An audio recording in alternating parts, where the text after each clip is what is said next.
They said his hands were skilled enough to steer their most powerful warship through the treacherous waters of a harbor at war, but that the color of his skin meant he could never be its master. They trusted him with their cannons, their ammunition, their secrets.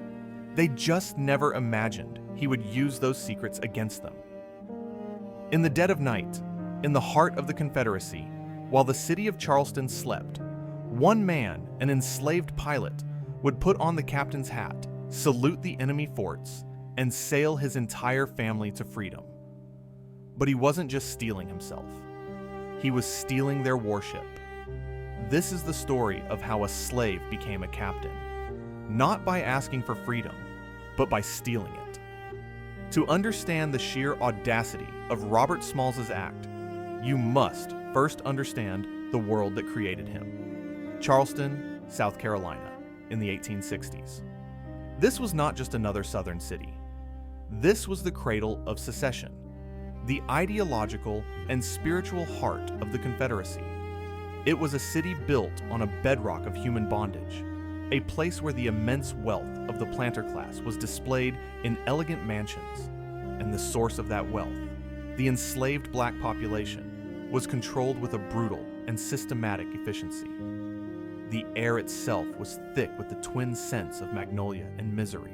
When the Civil War began, Charleston's harbor became one of the most heavily fortified and zealously guarded locations in the entire South. Its entrance choked with forts, including the infamous Fort Sumter, where the first shots of the war were fired. To try and escape from this fortress was considered suicide. It was into this world that Robert Smalls was born.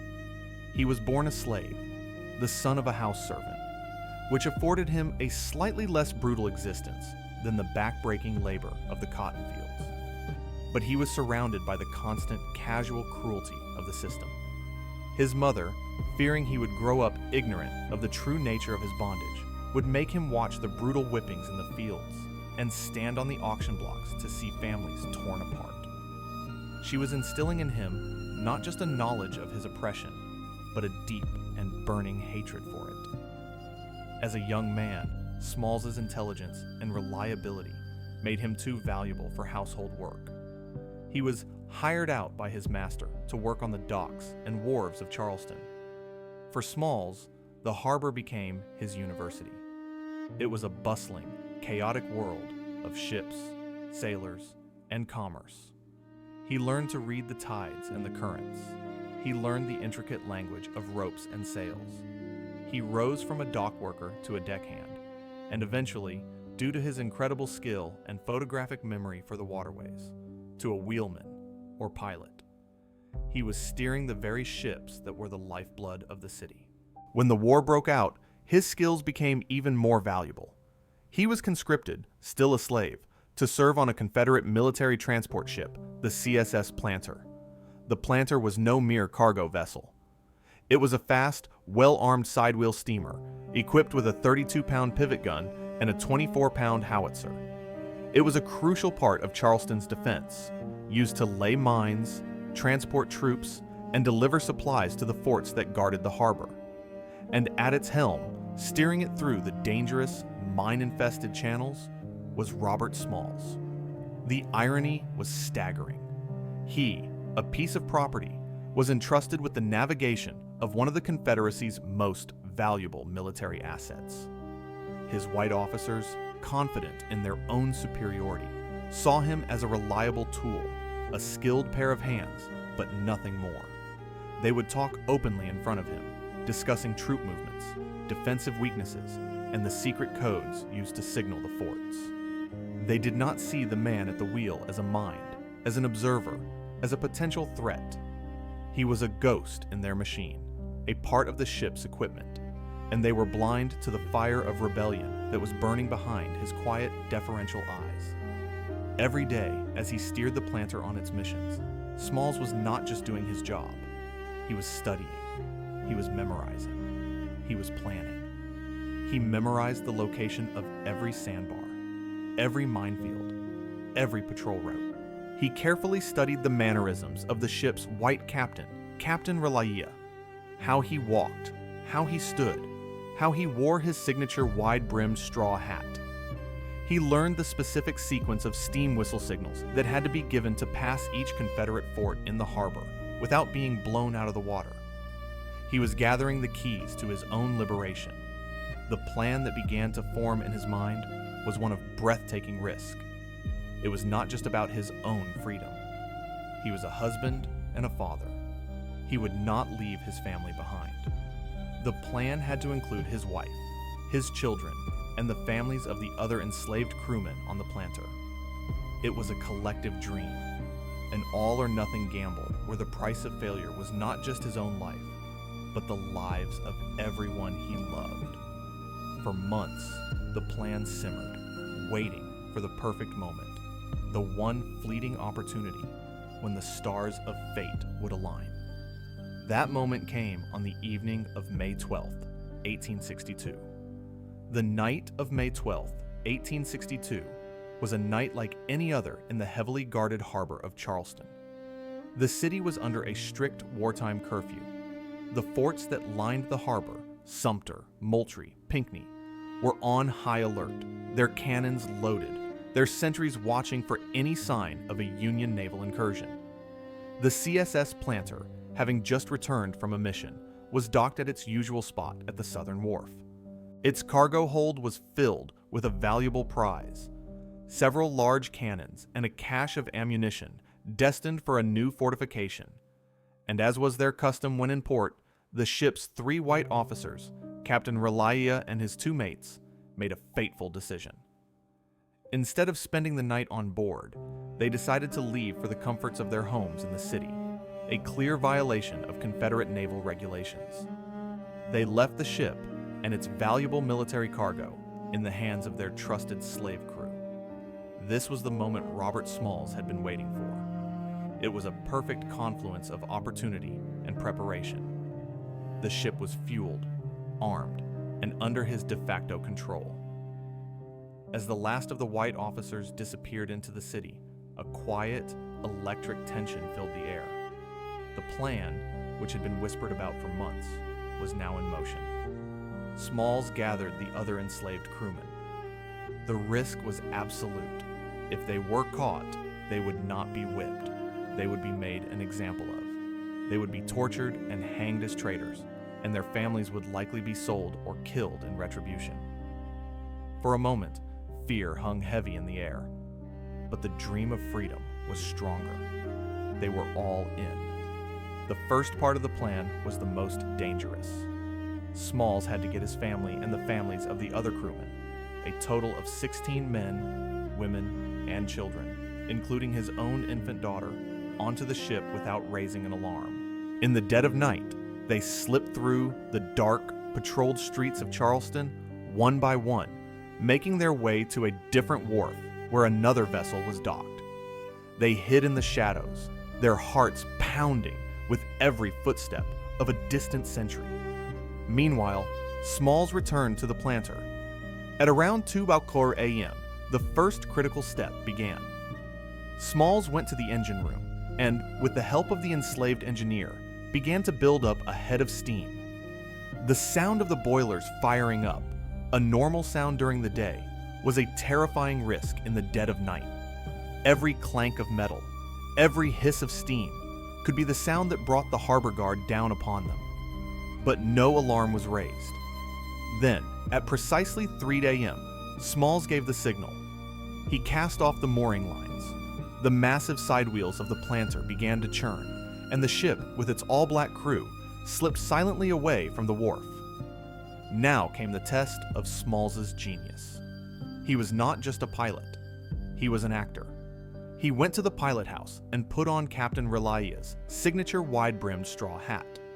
In the pre-dawn darkness, this simple disguise would be enough to fool the distant sentries.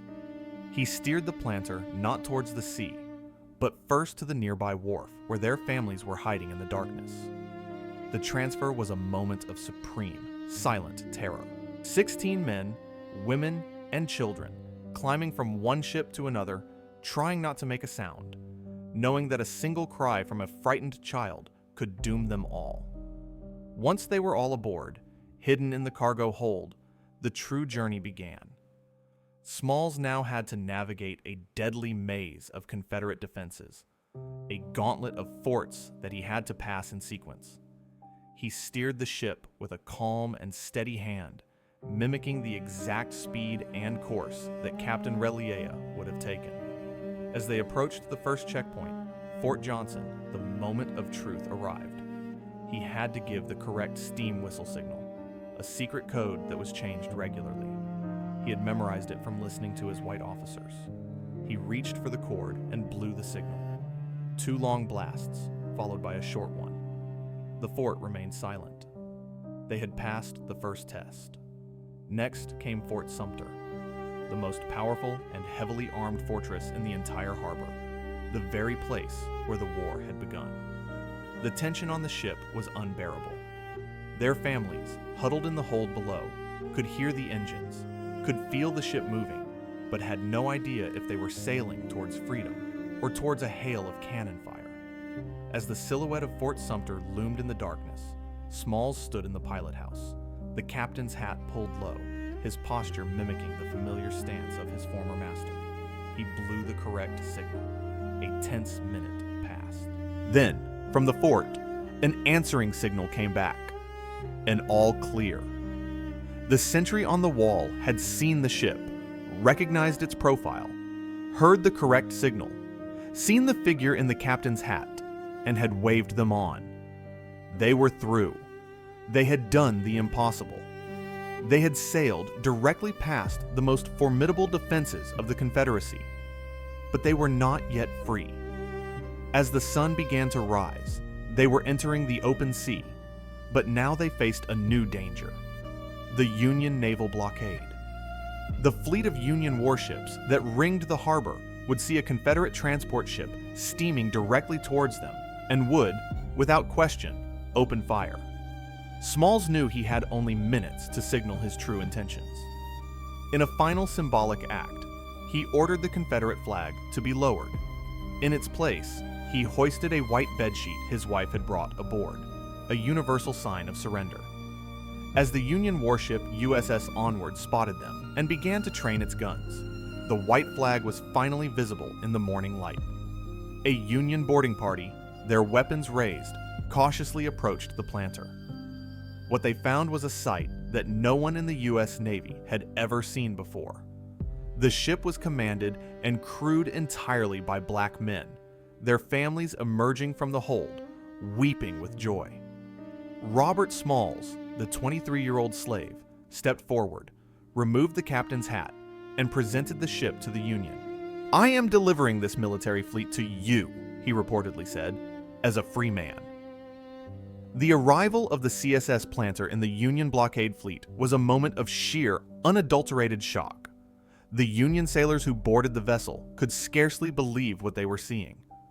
A Confederate warship, delivered to their doorstep not by force of arms, but by the courage and cunning of the very people the Confederacy had enslaved. As Robert Smalls and his crew recounted the story of their audacious escape, a wave of astonishment and admiration swept through the fleet. This was not just the capture of a ship. It was a story for the ages, a tale of defiance so perfect it seemed ripped from the pages of a novel. The immediate military value of Smalls's act was immense. The Planter itself was a valuable prize, a fast, armed steamer that the Union Navy immediately put to use. But the true treasure was not the ship. It was the man who had stolen it. Robert Smalls was a walking encyclopedia of Confederate defenses. He provided the Union command with invaluable, up-to-the-minute intelligence. He knew the precise locations of the mines and torpedoes that choked Charleston Harbor. He knew which forts were heavily manned and which were vulnerable. He knew the Confederate patrol schedules and the secret signal codes. He was a strategic asset of the highest order, and his information would be instrumental in planning future Union naval operations against Charleston, including a successful attack just a few weeks later that would capture the very port he had just fled. But the political and psychological impact of his escape was even more profound. When the news reached the North, it exploded like a bombshell. Newspapers from New York to Boston ran the story on their front pages, hailing Smalls as a hero. In a nation weary of a long and bloody war, this was a story of pure, unambiguous heroism. It was a tale of David versus Goliath, a powerful narrative of the oppressed rising up to strike a blow against their oppressors. For the abolitionist movement, it was a godsend. Here was the living, breathing refutation of every racist argument that had been used to justify slavery. The story of Robert Smalls was proof that black men were not docile, unintelligent, or content in their bondage. They were courageous, resourceful, and yearned for freedom with a passion that could move mountains, or, in this case, steal warships. Congress was so impressed that they passed a special act to award Smalls and his crew a share of the prize money for the captured ship, a significant sum that would make Smalls a relatively wealthy man and give him his first taste of economic independence. He became a celebrity, a powerful voice for the Union cause. He was invited to meet with Secretary of War Edwin Stanton, and even with President Abraham Lincoln himself in the White House. His meeting with Lincoln was a pivotal moment. At the time, the president was still hesitant to allow black men to serve as soldiers in the Union Army, fearing it would alienate the border states and that they would not be effective fighters. Robert Smalls, standing before him as a living hero, became a powerful argument for a change in policy. He was the proof of concept. He spoke with a quiet, powerful dignity about the desire of his people to fight for their own liberation. He argued that there were thousands more like him in the South, men who knew the terrain, who hated the Confederacy with a righteous fury, and who would make excellent soldiers if only given the chance. This personal testimony from a man who had just delivered a warship to the Union helped to sway the president's thinking. Just a few months later, Lincoln would officially authorize the recruitment of black soldiers, a decision that would change the course of the war. Meanwhile, back in Charleston, the news of the planters' escape was met with apoplectic rage and utter humiliation. It was a massive military and propaganda disaster for the Confederacy. They had not just lost a valuable ship and its cargo, they had been outwitted by the very people they considered their property. The white officers of the planter were court-martialed and disgraced. The city's defenses were thrown into chaos, as the command now had to assume that all their secret codes and minefield locations were in the hands of the enemy. The escape sent a shockwave of fear through the slave-owning class across the South. It was their ultimate nightmare come to life. The trusted, seemingly loyal slave revealing himself to be a cunning and determined enemy from within. For Robert Smalls, however, his journey was far from over. He was not content to be a celebrated hero, living a comfortable life in the North. His war was not won. He immediately put his skills to use for the Union, serving as a civilian pilot for the Navy. He knew the treacherous coastal waters of South Carolina better than any of the Northern captains, and he was invaluable in guiding Union ships on raids and reconnaissance missions. But his greatest test as a military leader was yet to come. The planter, the very ship he had stolen, was now a Union vessel, and it was about to sail back into the heart of the battle that had forged its legend, with a new and unlikely captain at its helm. Robert Smalls' transformation from a celebrated fugitive to a vital military asset was swift and seamless. The Union Navy, recognizing his unparalleled knowledge of the labyrinthine coastal waterways of South Carolina, immediately put him to work. He served as a pilot aboard several Union vessels, including the ironclad USS Keokuk and his old ship, the now renamed USS Planter. He was not an enlisted sailor. He was a civilian expert, paid a handsome salary for his unique and irreplaceable skills. He guided Union gunboats through channels he had memorized as a slave, leading them on daring raids against the very Confederate fortifications he had once helped to supply. He was present at over a dozen major naval engagements. He was a key figure in the Union's relentless, grinding campaign to capture Charleston, the symbolic heart of the Confederacy. He was on the deck of the Keokuk during a fierce but ultimately failed assault on Fort Sumter, where the ironclad was so riddled with cannon fire that it sank the next day. Smalls, along with the rest of the crew, survived, but it was a brutal reminder of the deadly nature of the war he had chosen to rejoin.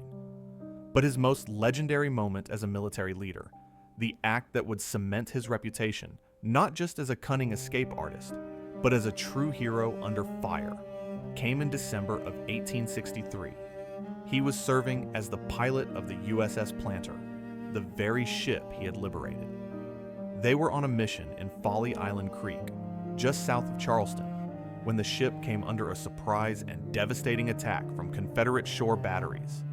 The ship's white commander, a Captain Nickerson, was thrown into a panic. The shells were exploding around them, tearing through the ship's wooden hull.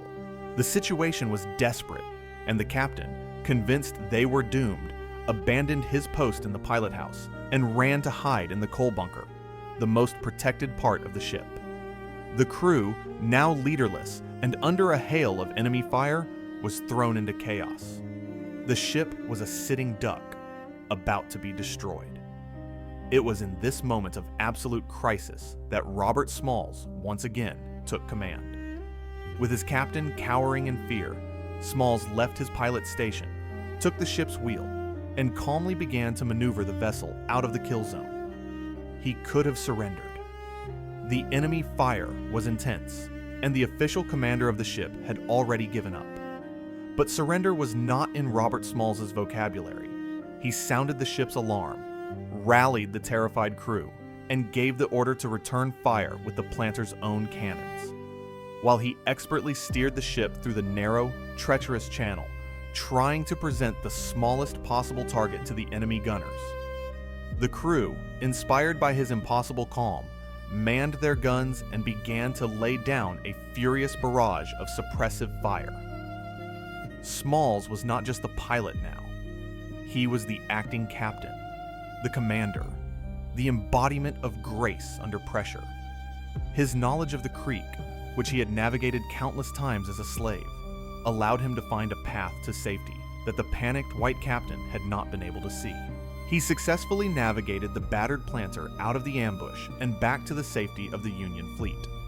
He had saved the ship, he had saved the crew, and he had done it while his commanding officer was hiding in a coal bunker. When the story of what had happened reached the fleet's commander, Admiral Samuel DuPont, he was both furious at Captain Nickerson's cowardice and deeply impressed by Smalls' heroism. In a rare and unprecedented move, Admiral DuPont officially promoted Robert Smalls to the rank of captain. He was given command of the USS Planter, the very ship on which he had once been a piece of property. The symbolism was breathtaking. A former slave was now an official captain in the United States Navy, commanding a U.S. warship with a mixed-race crew, fighting to destroy the very system that had enslaved him. It was a reality that would have been unimaginable just a few years earlier. For the remainder of the war, Captain Robert Smalls served with distinction. He used the Planter to transport troops, to carry supplies, and to continue his relentless campaign of raids and reconnaissance against the Confederate coastline. He was a skilled and respected commander, a testament to the fact that leadership is not a matter of race, but of character and competence. When the war finally ended and Charleston fell to Union forces in 1865, Robert Smalls was on the deck of the Planter in the harbor, watching as the American flag was once again raised over the ruins of Fort Sumter. His long and arduous war was finally over. He had begun his journey as a slave in a city of rebels. He returned to it as a victorious captain, a hero of the Union, and a free man. The end of the Civil War in 1865 marked the beginning of a new and profoundly challenging era for America, and for Robert Smalls. He was a national hero, one of the most famous black men in the country. He had been a slave, a pilot, a liberator, and a captain. He could have easily parlayed his fame into a comfortable, quiet life in the North. But Robert Smalls was not a man who chose the easy path. His war for freedom was not over. it had merely moved to a different battlefield. He chose to return to the place where his journey had begun, the defeated, resentful, and deeply volatile world of his native South Carolina. He settled in Beaufort, the very town where his former master's house stood, a beautiful mansion on Prince Street.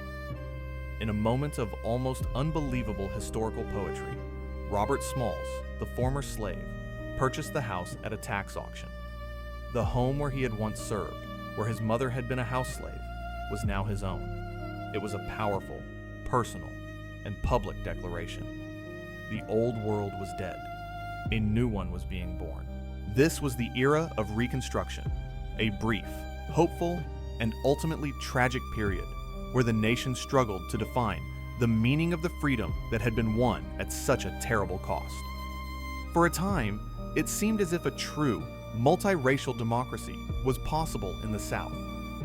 With the protection of federal troops and the passage of the 13th, 14th, and 15th Amendments, black men were, for the first time, able to vote, to hold office, and to participate in the rebuilding of their own society. And Robert Smalls, with his immense prestige and natural leadership abilities, was at the very forefront of this revolution. He was not a man of formal education, but he was a man of profound intelligence, immense charisma, and an unshakable sense of justice. He quickly became one of the most powerful and influential political leaders in South Carolina. He was a delegate to the state's Constitutional Convention, where he helped to write a new, more progressive constitution that, among other things, established the state's first ever free and compulsory public school system for all children, black and white. His political rise was meteoric. He was elected to the South Carolina House of Representatives, then to the state Senate. And in 1874, in a triumph that would have been utterly unimaginable just a decade earlier, Robert Smalls was elected to the United States House of Representatives. The man who had been born as property, who had been forbidden by law to even learn to read, was now Congressman Smalls, a federal lawmaker walking the halls of the U.S. Capitol. He would serve 5 terms in Congress, a powerful and articulate voice for the rights of his people. His second war, the war he fought in the halls of Congress, was in many ways as difficult as the one he had fought at sea. He was fighting against the rising tide of white supremacist backlash that was determined to undo the results of the Civil War. He battled against the Ku Klux Klan and other terrorist groups that were using violence and intimidation to suppress the black vote. He fought for federal protection for his constituents, for economic opportunities, and for the full and equal rights that the Constitution now promised.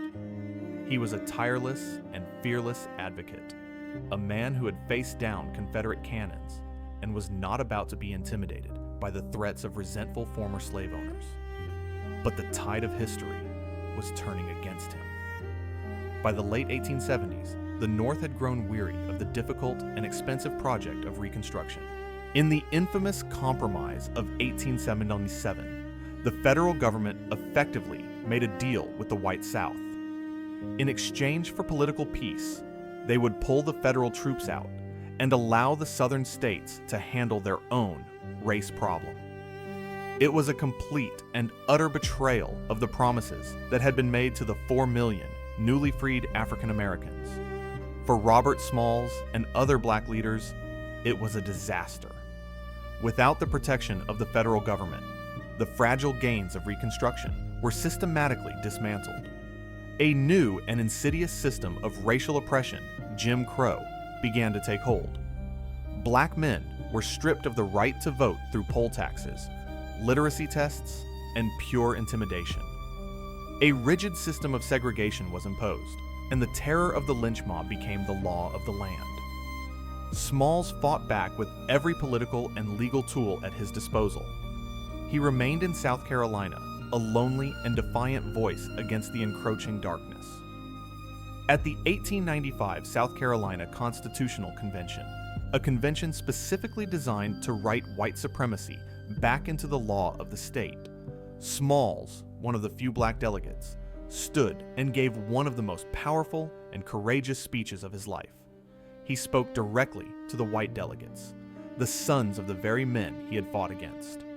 "We were loyal to you in your days of trial," he declared, reminding them of the loyalty of the enslaved during the war. "Now, in our hour of trial, will you not be loyal to us?"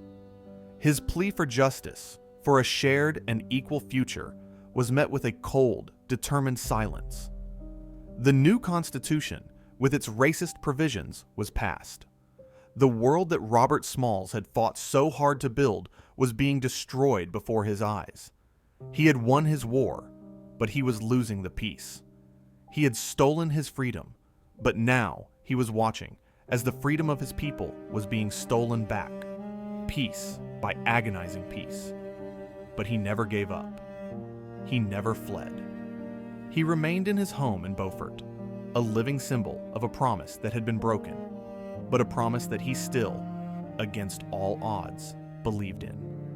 The dawn of the 20th century found Robert Smalls in a world that he had both created and lost. The era of Jim Crow was in full force, a brutal and systematic reversal of the very freedoms he had fought for. He was an old man now, a relic from a more hopeful, more revolutionary time.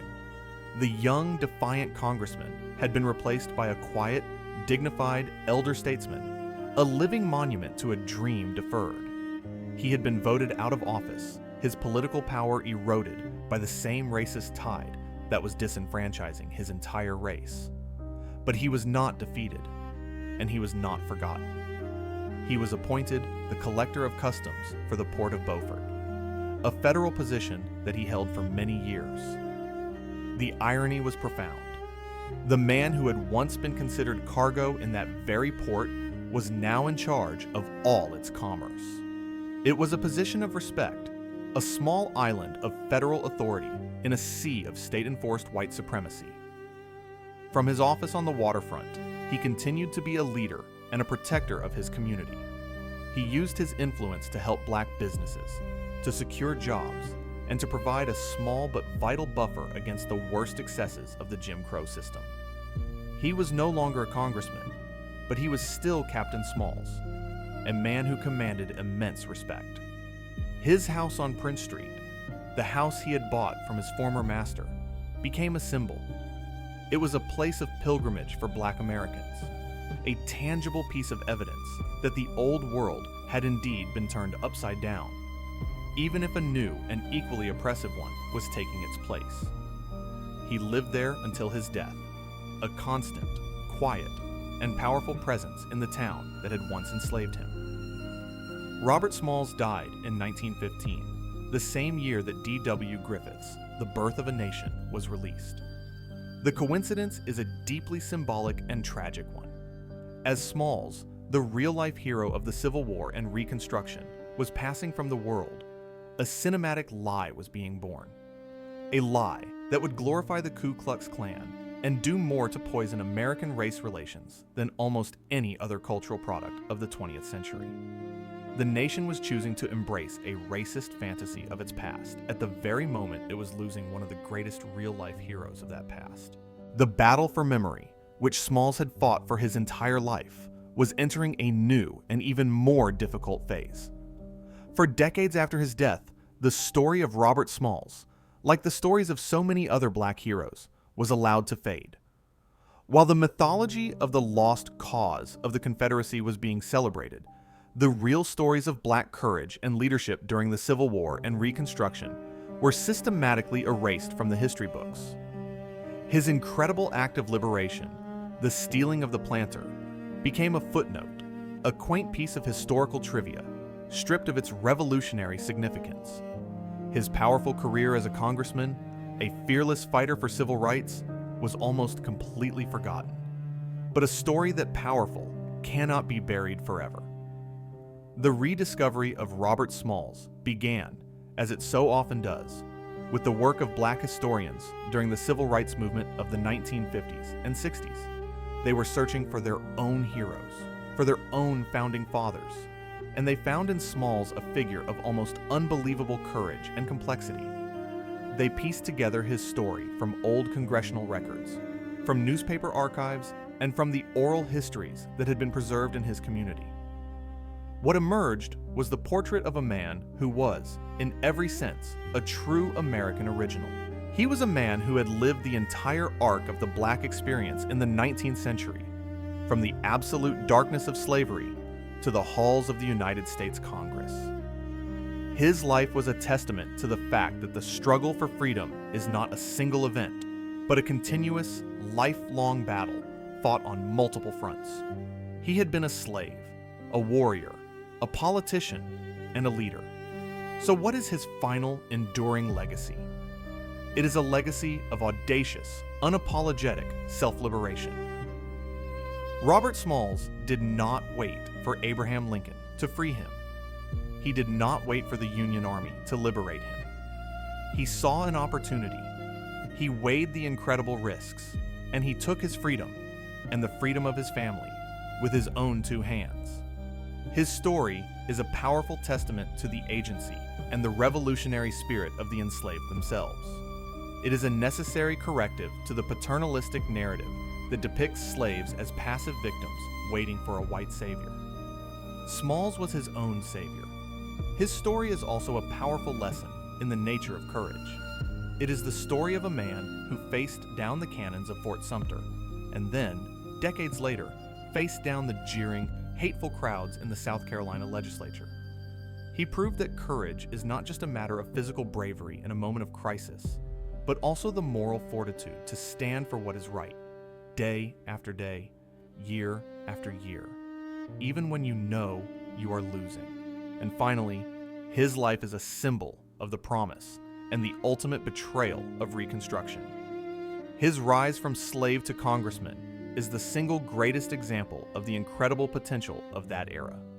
But his later years, his lonely fight against the rising tide of Jim Crow, are a tragic reminder of how that promise was broken. His life forces us to ask the most difficult and important questions about our own history. What could America have become if the vision of men like Robert Smalls had won out? What was lost when the nation chose the path of segregation and white supremacy instead of the path of true, multiracial democracy? Today, the story of Robert Smalls is being reclaimed. Books are being written, monuments are being built, and his name is being restored to its rightful place in the pantheon of American heroes. He was a man who stole a warship, a man who commanded a vessel in the U.S. Navy, a man who walked the halls of Congress. But he was, first and foremost, a man who believed in the promise of freedom, and who spent every single day of his extraordinary life fighting to make that promise a reality for himself, for his family, and for his people.